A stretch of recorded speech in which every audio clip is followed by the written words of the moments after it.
Debate हो रहा है पूरे देश के अंदर कि आप जो देते हैं जिस तरीके से ये क्या चमत्कार, जैसे बागेश्वर धाम पे जिस तरीके का आरोप लगाए गए हैं कि एक चमत्कार धर्म के साथ में क्या ये जायज है क्या कि चमत्कार हो और वो लोगों की ऐसी समस्याएं सुनी जाए, तो इस चीज से आप सहमत हैं क्या? मुझे नहीं पता, क्योंकि मुझे इस बारे में जानकारी नहीं है। देखिए, सबकी अपनी अपनी विद्या है।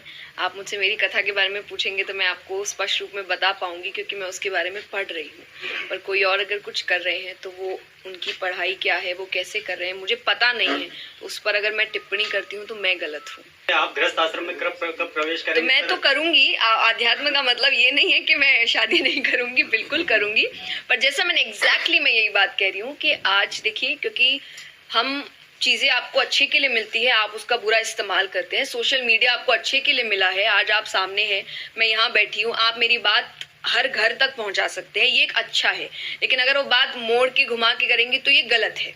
तो वैसे ही आप समझिए कि जब मैंने सोशल मीडिया बनाया था तो इसका अर्थ यही है कि मेरी बात मेरे चैनल्स के थ्रू आप तक पहुंचेगी।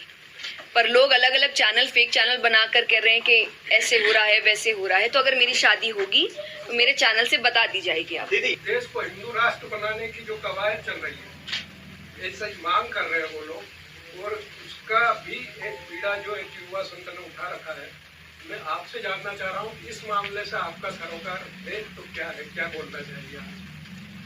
देखिए, क्योंकि आप जिस क्षेत्र में जा रहे, थोड़ा पॉलिटिक्स की ओर भी चला जाता है, जिससे मैं कभी भी जुड़ी हुई नहीं रहती हूँ। जैसा मैंने कहा, आप मुझसे मेरी कथा की बात करिए, श्रीमद् भागवत की बात करिए, तो सनातन धर्म को आगे ले जाना, भगवान की बातों को आगे ले जाना, लोगों को जागरूक करना कि आप अपने धर्म के लिए जागरूक होइए, आप अपनी कथाओं को जानिए। जो हम कथाओं में रोज बात कर रहे हैं कि हम बच्चों को भी इधर उधर की कहानियां सुनाते हैं, जबकि आपके खुद की कथाओं में, शास्त्रों में इतनी कहानियां हैं, कथाएं हैं, कृष्ण की है, श्री राम की है।